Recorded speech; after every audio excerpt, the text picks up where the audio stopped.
Texas está abierto. Texas is open. The lefties are losing their mind. Mr. Potato Head's been canceled. The righties are losing their mind. Did Elon die? Don't know. A Dallas cop did kill 2 people and was allowed to be on the force for a year while under investigation. We'll talk about that. And oh yeah, by the way, it appears the markets were crashing this week. Gold was going away. Silver was going away. Copper was going away. We'll get into that. I am Gerardo Del Real, along with my co-host, Mr. Nick Hodge. This is episode 107 of Bizarro World. It is a bizarro world, Mr. Hodge. There's a lot going on. They're coming for Dr. Seuss's neck. How are you, Nick? I am doing well, a bit whipsawed in the market. Love me some Dr. Seuss. He is, or his estate is self-canceling, as it were. But important point, by the way. That win above a lot of people's head. We'll talk about that in a second. Yeah, no, happy to be here. How are you? I am fantastic. It's been an interesting week. Buying more stock. You and I had a conversation off air, and yeah, definitely not looking to sell on this pullback, though that's, most people's natural inclination. But no, I am well. There's a lot going on. Let's get right to it. Let's start with the markets. It's a good starting point. Gold closed below 1,700. Dun, dun, dun. 1699.90, just to mess with the gold bugs. Silver closed at 25.16. Copper closed right at that $4 mark. Bitcoin is at 48,000 as we speak. I would love to hear your thoughts on the markets this week, Mr. Hodge. I know that you and I are both pretty tuned in to the one indicator that let us know that the sell-off from Thursday probably wouldn't continue into Friday, which is exactly what happened, right? But yeah, you want to talk about what that indicator is? I think you're going to talk about the VIX, and you got it. Yeah, we had talked about last week, right? We had talked about the episodic and not trending, and you said that meant it was noise, and the noise got a lot louder this week. The point sheds on the Dow got a lot bigger, but that's going to happen when the Dow's up around 30,000 points and it has more points to shed. Like I have more pounds to shed, right? And so those point numbers can get bigger, but nonetheless, the volatility index was saying that it wasn't going to last, and this isn't what in earthquake parlance we would call the big one.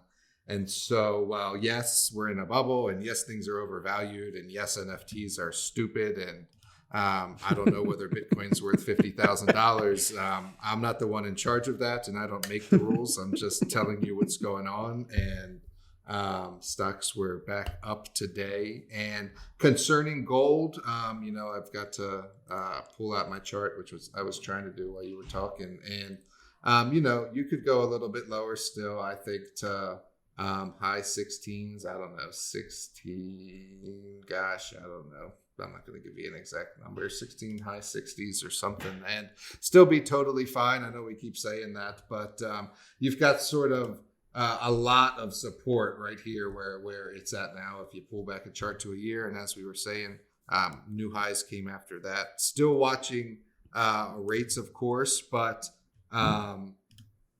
stimulus on the way, if they could ever get them to get line by line in the Senate. And stimulus.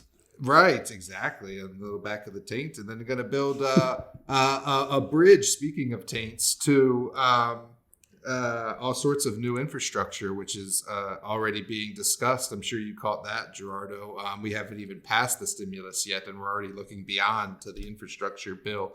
Now, officially, you and I have talked about that for a while, how it was going to be relief and then stimulus and then infrastructure. And now in a very real way, that's here. And so that requires a lot of copper, and I know we're starting to beat dead horses here, so I'll be quiet, but still nothing major broken in the markets is what I would say as far as the trends that everything was already in. The dollar had its best week since November, I believe. It's flirting with 92. It's at 91.95. I do believe that is a short-term move. It coincided with the 10-year breaching the 160 level in pretty dramatic fashion. I think the bond market, as always, is in charge, and it kind of threw the algorithms in a tizzy. in a tissy. But, Well, this is going to be, yeah, go ahead. No, I think that this inflation narrative is starting to gain traction, right? It's sort of old. It's sort of old hat to us, right? We've been pointing to lumber prices and copper prices and lithium prices and crab cakes. Crab cakes since May. I was telling my wife that this morning as I was giving my weekly morning rant about why I was pissed off about the markets. I've been talking about the inflation since last fucking May. Anyway. So they're starting to see it materialize in rates, and furthermore, I think the fear was that it could have like some demand backing now. And I'll start to sound stupid and get above my economist pay grade very quickly. But before, it was sort of like we were in this economic stagnation with the virus and people not working and economic indicators depressed. And now with resorts opening back up and people traveling again, and I was looking for indicators that the New York Times was tracking, and somebody wrote in about more people getting bikini waxes. Isn't that funny? More people getting bikini waxes to get ready to show their summer bodies. The vibes, ladies. Now this inflation could have like some demand-driven inflation behind it, right? Where not only are all these dollars out there chasing the goods, but now they're actually some economic chasing growth, the goods behind it. Right. So anyway, that's what scared the market, I think. Bikini waxes and chasing the goods scared the market. That's hilarious. I learned a new phrase this week from a subscriber that I email back and forth with from time to time. He's a Scottish gentleman, awesome guy. Do you want to learn my new phrase? Mm-hmm. Laughing our cocks off. And what does that mean? Laughing our ass off. I guess it's the British version of laughing our ass off, I believe. It's what he says. He says, we live in hope, and hope we are laughing our cocks off, to coin a great British phrase. So I was unaware of laughing my cock off, but I'm aware now, and I'll be doing it. I like it. Let's talk. Copper pulled back a bit. Do you think it's oversold? It's at 4. I mean, it was as high as 432 earlier this week, right? I need a chart. I'll probably say no, though. I mean, it had a heck of a run straight up, and so you got to think that those are some big candles there. No, it's not. Big candles. Look at Nick the Chartist. I like Nick the Chartist. I know. No, it could correct a little bit more, but it's fine. Okay.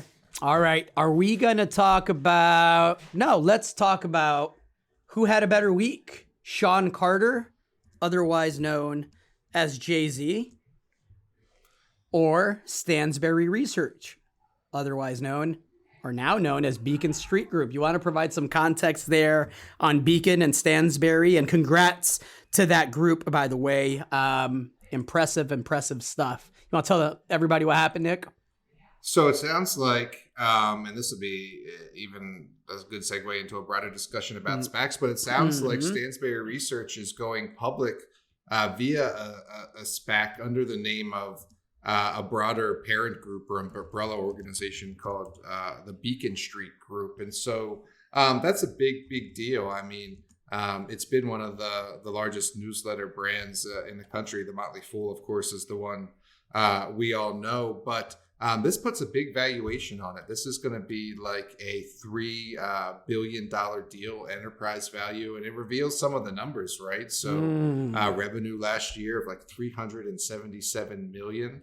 And we all knew that it was a big group. If you follow the industry, you know Agora's about a $900 million, $1 billion company, and he's a big chunk of that. There were some other companies involved in the Beacon Street Group, but you got to believe that Porter is the big driver there, and you got to think that he's quite excited about cashing out, interested to see what the larger implications are on the rest of the industry, but good to see a little bit of newsletter hype there. But I'm sure Jay-Z had the better week, Gerardo. He's goodness, like you, I think it was you, somebody said this week, he's a businessman. And so what did he do? He had the champagne deal. He sold the title to Jack Dorsey's Square, and he's still got the parent company, cannabis company going on, which launched a national campaign against federal drug policies. So I'm going to call it for Jay-Z, but the Stansberry IPO or SPAC listing is exciting as well. Mr. Carter had himself a hell of a week. Listen, he sold just half of his Ace of Spades ownership to LVMH. That's the champagne. That's the champagne that netted him, just the half, netted him $315 million. He still got half, everybody. And, in a deal that I'm actually watching, because it signals to me that the way that we absorb and listen to content, whether it's music or whether it's, a platform like Clubhouse, where instead of chat rooms, these are actual chat rooms. People are, it's audio only, but it signals to me that there's a shift happening. Square announced, as you mentioned, that it's acquiring the majority of Tidal. So if you're familiar with Tidal, it's a Swedish-based streaming group that Mr. Carter purchased 5 years ago for approximately $57 million. He is now selling a majority interest for $297 million in stock and cash. He will join Square's board. Again, that's a power move for those of you that aren't paying attention out there, to be on the Square board. And I am incredibly, incredibly interested in seeing what Square does next, because it doesn't seem to me, and I'm a simple guy, right? I don't do the fancy stuff. So somebody much smarter than I can explain it. Maybe you, Mr. Hodge, can explain it, but I don't see the value add as it currently exists. For those of you that aren't familiar with Square, it's just a little thing where you swipe your credit card and it's a financial payment service, right? What are your thoughts on that, Nick? Does that signal to you? Is there something in your mind that where you can see a natural fit there?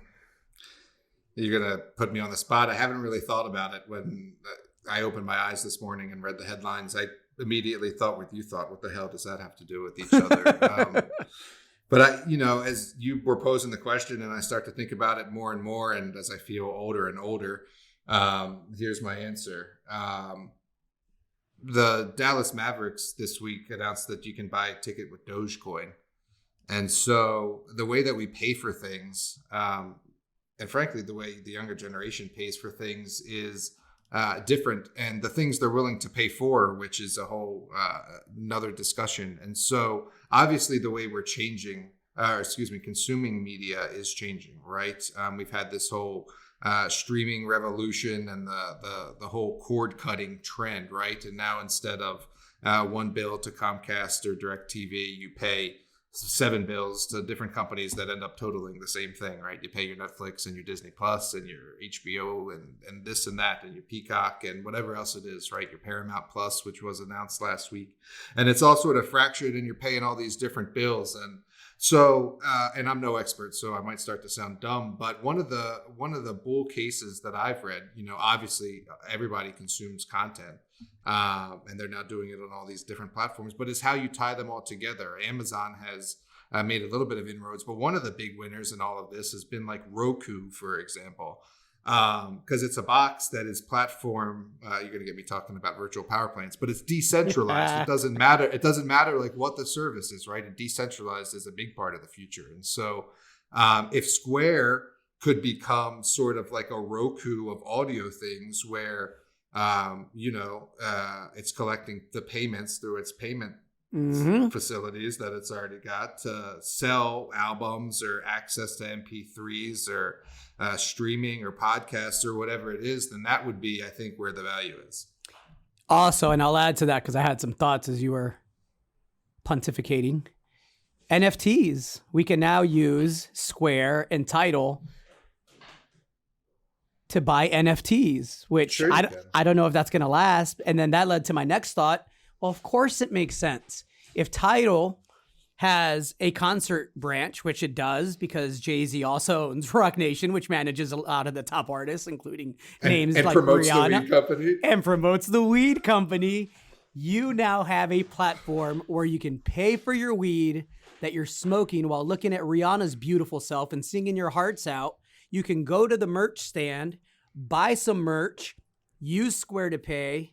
You can be a whole lot more transparent with the artist and cut out the middleman, as Jay has been known to do in his pre-music days.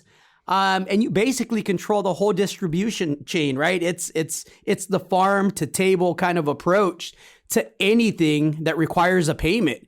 And again, I think it's brilliant. I think it's forward looking. Let me read the statement by Jack Dorsey. I won't read the whole thing, but he did say the tie-up comes down to one simple idea: finding new ways for artists to support their work. And so they're going to work on new listening experiences to bring fans closer together, integrate merchandise sales and financial tools for artists. This is a big, big move. And I suspect that the old guard, as with everything fourth turning, is going to have a hard time keeping up and competing.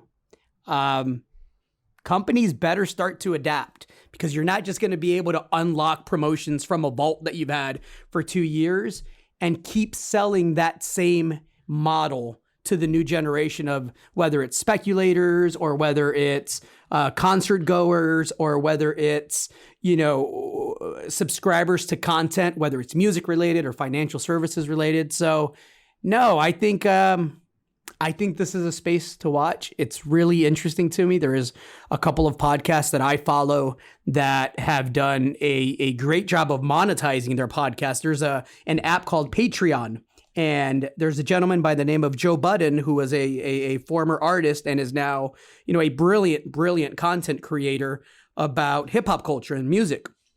And so, he has different tiers on Patreon where every week there's 2 free podcasts that you can get on YouTube, a la Bizarro World, right?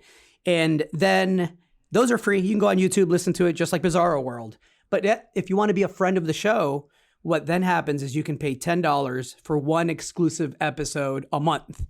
And, I'm thinking out loud here, but maybe in the not too distant future, we quit telling you the stock ticker names unless you're a friend of the show. Right? The next level for Budden and Patreon is a $25 level where you get behind the scenes episodes and non-edited episodes. And so maybe in the not too distant future, Bizarro World will be clean. It'll be curse free. No more fuck Ted Cruz's, which apparently upset a few of you out there. You'll actually have to pay me to say fuck Ted Cruz and hear it and be upset about it. So, again, these are all thoughts that are just kind of coming in my mind as I'm reading this thing from Jack Dorsey and the partnership. But I think we have some conversations to have off air about Bizarro World, Nick. I don't know. I like where this is going. I'm going to get myself a Paramount and a Square and stimulate my own tape.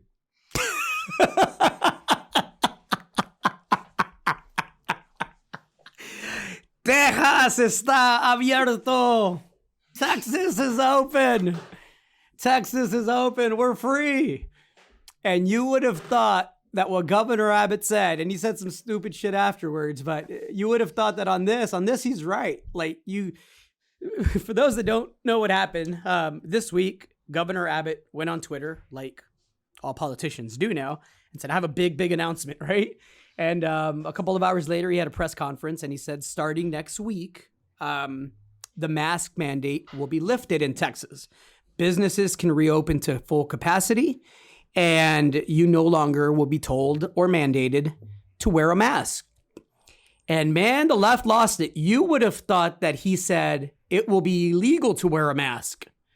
You would have thought he said businesses which are privately owned can no longer dictate that you have to wear a mask or we're not going to serve you, which of course businesses can dictate that. It's a part of ownership, right?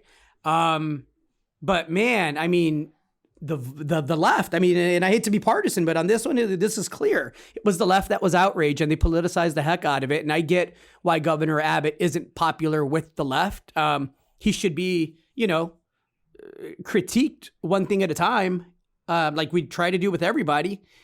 But on this, he's right. Look, I've seen so many of my favorite businesses completely fold and go bankrupt here in the city of Austin and the nearby cities of Round Rock and, Hutto and Pflugerville and Georgetown. And just having a tough time, the ones that are surviving, having a tough time. And it's not because they don't want to be cautious. It's not that they don't want to mandate mask use. It's not that they don't want to keep their staff safe.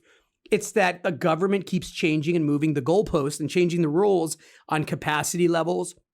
There's been situations where businesses are told that they have to have a certain type of setup outside. We saw this in California. And then the business, finds a loan or finds the money or invests the money to set it up the way the government has mandated. And then a week or two later, after the expense is made, they're told, well, it doesn't matter anymore. We're banning that too. And so, look, if anything, my personal take, this brings consistency. This allows private business owners to make private decisions about how they want to run their business. And I am all for that. Look, as somebody that tends to identify as a libertarian, a real one, not a fake one that's just selective when it means oppressing people, a real libertarian, I think this move should be applauded. And I also think that the businesses that want to continue to mandate that you wear a mask in order to be served food, for example, I think they have every right to do that as well. Both things can exist in this life experience journey thing that we're going through, everybody. And it was just odd to me to see the response be so negative from one side to something that will allow so many businesses to thrive. Any thoughts on that, Mr. Hodge? I know you have a similar but different situation going on in Washington State where you reside. Just that you had a politicization of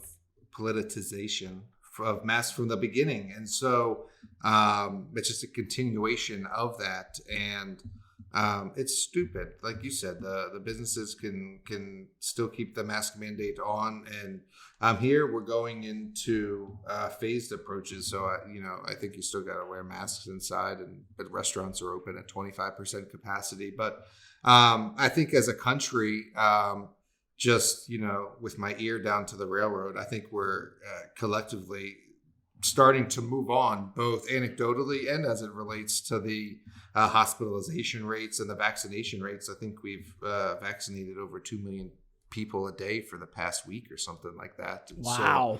So, with vaccines, yeah, it's pretty good. So with vaccines coming and hospitalizations down and businesses, desperately wanting to open up, people are getting back out there. And so I think those are my only thoughts. I'm all for freedom and I'm all for individual responsibility. And so I'm all for people, for giving people the freedom to exercise that individual responsibility. And so, yeah, that's it. Let's do what we usually do. Let's try to upset everybody in our Bizarro World podcast commentary here. The right wasn't innocent either. They lost their shit about Dr. Seuss and Mr. Potato Head. I didn't get all the details on Mr. Potato Head. The Dr. Seuss I saw first, I did see about how the Dr. Seuss's estate was not going to publish or sell anymore a couple of titles that they thought had offensive imagery. What was the Potato Head? The Potato Head. Well, let's expound a bit more on Dr. Seuss first, because I think it's important. It's the estate. It's the publisher that controls the titles that has decided that there was imagery and language that could lend itself to be viewed as racist. And they weren't comfortable with it. Joe Biden didn't cancel Dr. Seuss. Joe Biden or the Secretary of Education didn't come down and say, we no longer want these 6 books in the schools. That's not what happened here. This was a decision by a business that wanted to align with whatever values they identify with. I'm using those words very specifically here and carefully. Whatever values they want to align with and identify with. And they felt that in order to do that, they wanted to go ahead and take these 6 books away. Again, private business, you get to decide. That's what business is about when you own something, guys. To Mr. Potato Head, Mr. Potato Head now will simply be a gender neutral potato head. Did anyone realize that Mr. Potato Head was probably gender neutral before? Has someone checked? Also, did anyone realize that Hasbro is still making Mr. and Mrs. Potato Heads? It just changed the name of the umbrella brand. Nobody's taking away Mr. Potato Head. Nobody's taking away Mrs. Potato Head. Mr. and Mrs. Potato Head will continue to live in harmony and romance. They just changed the name of the umbrella brand to Potato Head. That's it. That's all that happened to everybody. We didn't have to go yell at our fellow Americans and get into this whole discussion about gender neutrality and how people identify and what's acceptable and what's not. And it's not that big a deal, everybody. It's just a potato head. Any thoughts, Nick? Please, sir. I don't like this trick, sir. My tongue isn't quick or slick, sir. I get all those ticks and clocks, sir, mixed up with chicks and talks, sir. I can't do it, Mr. Fox, sir. I'm so sorry, Mr. Knox, sir. Here's an easy game to play. Here's an easy thing to say. New socks, two socks, who socks, two socks. Who sews, who socks, who sews, two socks. Fox and Stocks, our game is done, sir. Thank you for a lot of fun, sir. I read that book a lot. It's a good one. Your copy of it may be really valuable one day if you do an NFT image of like the most prescient page in the book. You might be able to get $6 million for it, Nick. That'll be a fun game to play. The funniest tweet that I saw about Mr. Potato Head is this one goes to @IndecisiveJones, who tweeted, "With all the stuff Mr. Potato Head has been storing in his butt, I don't think he's the conservative icon you think he is."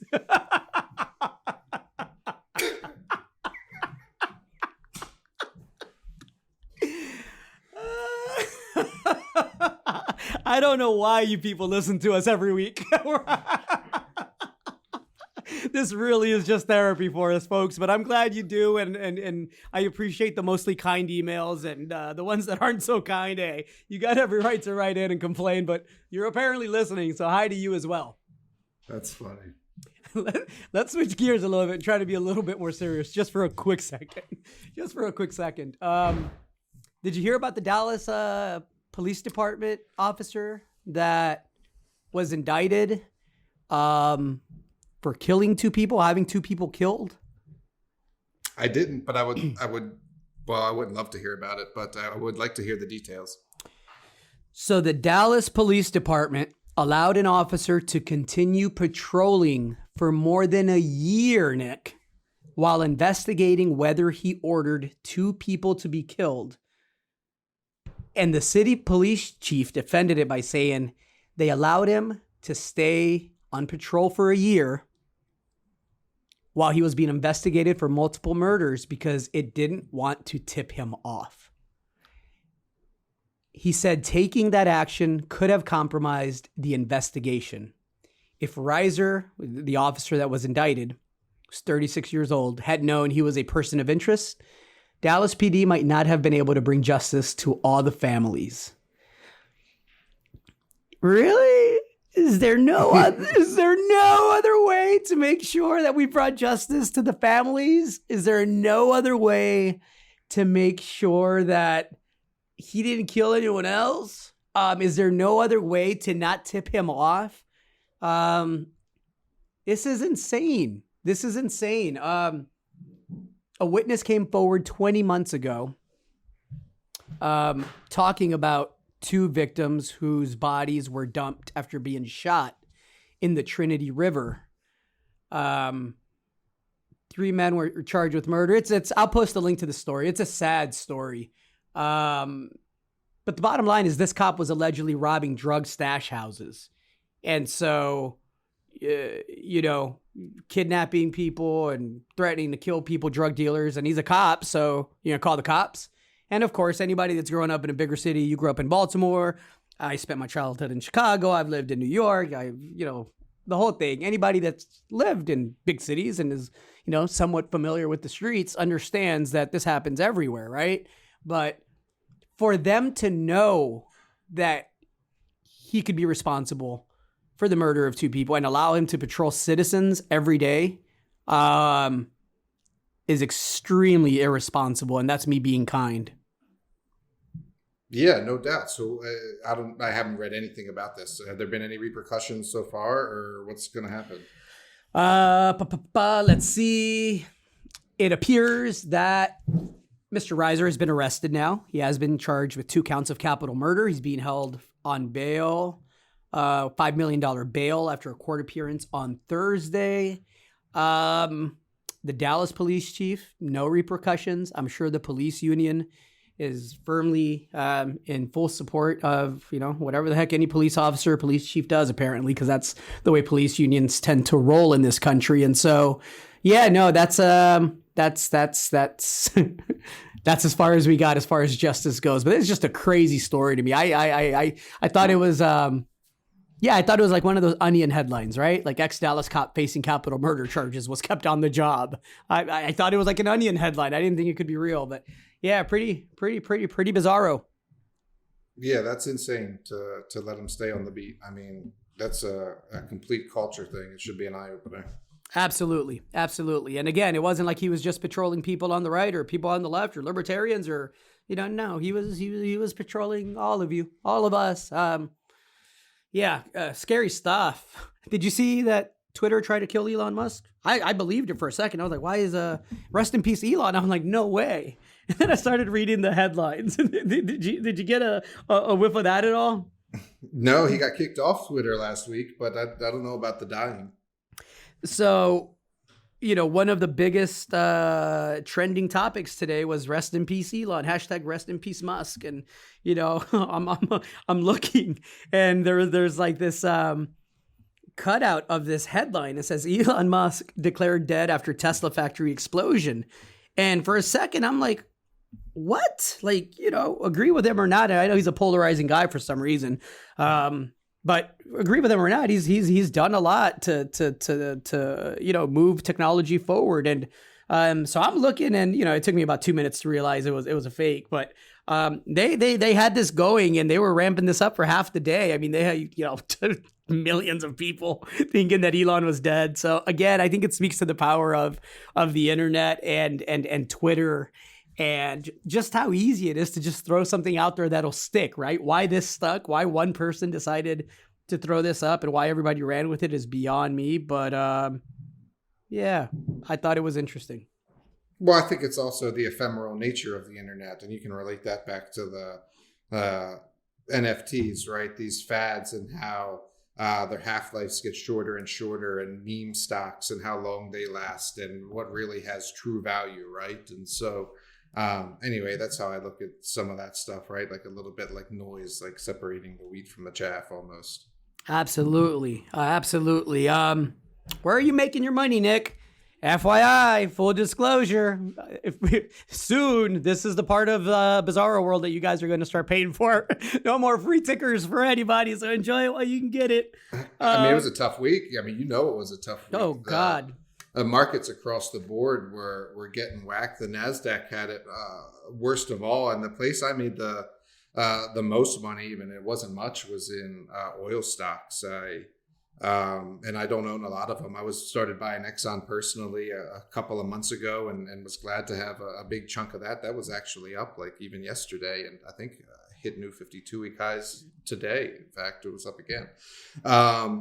But oil and energy has been where it's at for me. And I had recommended the XLE fund and foundational profits, and that's been what's working the most. If you want the answer, I mean, oil's back at $60, the highest it's been in a year. And those are looking okay. The cannabis stocks held up relatively well. You had an opportunity to buy some of them cheaper, but some of them didn't incur the sell-off that other stocks did. And a lot of SPACs got whacked really, really hard. So I got my ass handed to me in one, in fact. Back to that ass? Yeah, no doubt. SPAC that ass up. And it was called App Harvest. And these SPACs have a key $10 level. That's sort of like where they all start out. And you saw some of the let's call them shittier ones go very back close to their $10 level yesterday, some that were at $20-$30, right? And so that SPAC bubble is starting to show signs of itself. Agree. What are you looking at this coming week? Are you dabbling at all? I'm buying some stock. I'm not telling y'all what I'm buying. That's for subscribers, and they pay for it. I'll tell you what I did. So I had a couple of week theme going here. What was I talking about?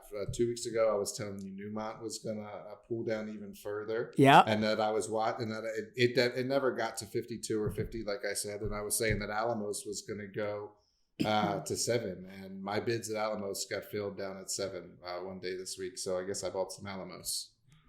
Good for you. I did buy some Almaden, and then it proceeded to go down 22% the next 2 days as silver got taken to the woodshed. But it's a trade. I like the trade. I think that it's one that I'm comfortable with the ranges there, and I think we can still get a 30% gain out of that here in short order next couple of weeks or so. I don't see silver breaking down yet. I will be watching. It's getting close to that level, but I don't see it breaking down yet. I traded a leveraged NASDAQ fund and almost shit my pants earlier in the week. I made money. I got out, but it was scary. Were you bored? Were you bored? What the hell? What motivated that? I don't know what I was doing, man. It was before it really started cracking. Like, I didn't think it was really going to materialize into a big sell-off, and I pressed the sell button before it did. And I mean, I squeaked out, but it was scary, man. If I had stayed in, I would have got my ass handed to me. All right. Well, I'll tell you one that I'm getting my ass handed to me on right now. And ironically, it's not a resource stock, and it's one of the few times that I dabble outside of the resource space. I bought a pretty chunky position of Plant X Life Incorporated. Vega is the ticker symbol, VEGA. And in short order, if you pull up a 1 week chart, you can see how I did, everybody. It started the week at $1.23. It is raising $10 million at $1.25. It's got a 52-week high of 234. I was comfortable paying $1.15 to $1.20 because it was below the offering, right, which is due to close next week. So I say all that to say the stock is currently at 92 cents Canadian. For those of you that want a high risk, high reward leverage play, a company's got a solid balance sheet. It's incredibly promotional. They had a news release a few months ago that basically said we're hiring everybody for marketing services. And so, they want to get the message out. And it's trading 30% below the financing price. There's a rumor that, they got commitments for a lot more than the 10 million that they were raising. We'll see if that bears, if there's truth to that. We'll see if that bears out. But Plant X Life Incorporated is my high risk, high reward, non-resource, kind of like your NASDAQ speculation. I just decided to tie up a bunch of money and see if I could get, a quick 50, 60% rip on it. We'll see. We'll play along here for the next week or two and see how that does. Good luck. Yeah. Mr. Hodge, anything else that you'd like to talk about? That's all I got for this week. There's, Joe Biden called Governor Abbott's policy to lift the mask mandate Neanderthal thinking. I thought that was hilarious. Again, I agree with Governor Abbott on this call. I think it's every person's right to transact and conduct business on their own accord, as long as it's not illegal and not breaking any laws. Speaking of illegal, did you know that, and this is a part of Jay-Z's cannabis brand Monogram, which, we talked about them unveiling their ad campaign. I learned some things. Did you know that you can marry your first cousin in more states than you can buy recreational weed? I knew that you could marry your first cousin in some states. I never quantified it. The amount of cousins or my wife and I were married in the state of Georgia, and when we applied for our license, there's like a box about how close of cousins you may or may not be. I find you always end up in these fascinating situations. And for those of you not aware, you married your wife in the state of Georgia. I just learned that, by the way. And each one of your 3 beautiful kids was born in a different state, right? Am I correct? All 5 of us, even my wife and I, were born in different states. So we got, 5 of the 50 states covered there. I was born in Delaware. She was born in Florida. I got a kid born in Tejas, a kid born in Idaho, and a kid born in Washington State. Freedom! Texas. Here's some more fun facts. There's a state in America where cannibalism is technically legal and cannabis isn't. What state is it? Do we know? I could tell you here in just a bit. It's going to take too much time. Well, I'll put the link up. I'll put the link up to the article. Here's one last one because it was really funny. Weed is a federal crime, even in the states where sex with farm animals isn't. I have even a story about that, but I won't share. That's all I got, everybody. I hope everybody has a safe, fun week. Be kind to each other. Be good with each other. You don't have to agree with each other. It's going to be all right. Potato Head's going to be cool. Mr. Potato Head's still going to get his groove on. Mrs. Potato Head's still going to do her thing. You know, maybe she's getting a bikini wax as we speak, about ready to hit the clubs again. Who knows? It's Idaho. Of course it's Idaho. Hey! Why wouldn't it be? That's Freedom. Great. Freedom! I am Gerardo Del Real, along with my co-host, Mr. Nick Hodge. This was episode 107 of Bizarro World. Take care, everyone. Stay safe. Send us off, Nick. See ya.